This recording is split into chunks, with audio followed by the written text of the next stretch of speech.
সিম ভর্তা করতে গিয়ে দেখি সিম অল্প আছে, তারপর হচ্ছে কয়েক পিস রসুন দিয়ে বাড়িয়ে ভর্তা করলাম, আর সাথে ছিল হচ্ছে লাউ চিংড়ি। আসসালামু আলাইকুম everyone, this is me Mahadiya. Here is another new video from its Mahadiya. কী অবস্থা সবার? প্রায় অনেক দিন যাবত হচ্ছে ভিডিও দেই না, মূলত আলস্বামীর কারণে বা একটু ব্যস্ততার কারণে। তো আমি হচ্ছে লাউ চিংড়ি রান্না করব। প্রথমত হচ্ছে চিংড়ি মাছগুলা ভেজে নিচ্ছি। মাছগুলো ছিল হচ্ছে মিডিয়াম সাইজের, আর এটা হচ্ছে চাষের চিংড়ি, সেক্ষেত্রে হচ্ছে এটার মধ্যে আমি মশলা টশলা সব ধরনের সব মশলা দেবো। যদিও এই চিংড়ি মাছটা কিছু সময় লবণ পানি দিয়ে ভিজিয়ে রাখলে এক্সট্রা যে গন্ধ থাকে ওটা চলে যায়। তো তারপর হচ্ছে একটু আদা রসুন দেবো। প্রথমত হচ্ছে আমি একটু পেঁয়াজ কুচি দিলাম আর সামান্য পরিমাণ তেল দিলাম। অতিরিক্ত পরিমাণে তেল খাওয়া হয় না বা খাই না আমরা, তো যে কারণে হচ্ছে অল্প করেই তেল দিলাম। আর সাথে হচ্ছে আদা রসুন মানে সবটাই একটু সামান্য সামান্য দিলাম, বেশি প্রয়োজন নেই। এরপর হচ্ছে একটু কিছুক্ষণ ভাজার পরে লাল হয়ে আসলে দিয়ে দিলাম পানি।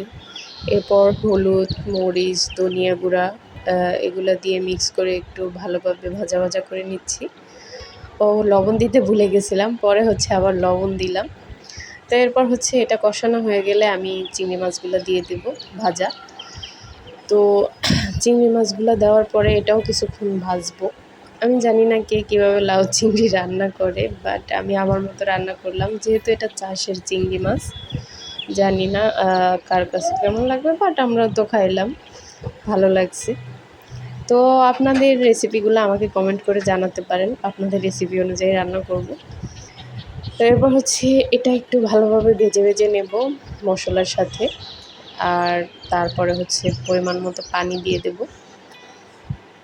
আর এখানে হচ্ছে আমি পরিমাণ মতো পানি দিয়ে কিছুক্ষণ রান্না করব, যেন লাউটা যতক্ষণ সেদ্ধ হইতে সময় লাগে আর কি।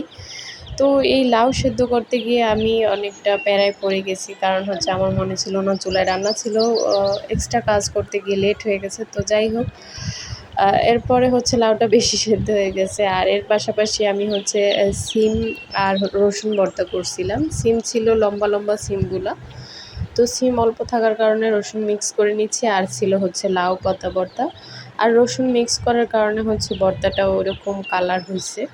তো যাই হোক, টেস্টটা কিন্তু অনেক ভালো ছিল সিম আর রসুন ভর্তা মিক্স করে। আর আপনারাও বাসায় ট্রাই করে দেখতে পারেন, ভালো লাগবে অবশ্যই সিমের মধ্যে যদি একটু রসুন দেন। জানি না দেয় হয়তো অনেকেই, বাট আমি ফার্স্ট টাইম দিলাম। তো এই তো দুপুরের খাবারটা খেয়ে নিচ্ছি। আর আপনাদের ক্ষুধা লাগলে আপনারাও কিন্তু খাওয়ার জন্য প্রস্তুতি নিতে পারেন আমার মতো করে।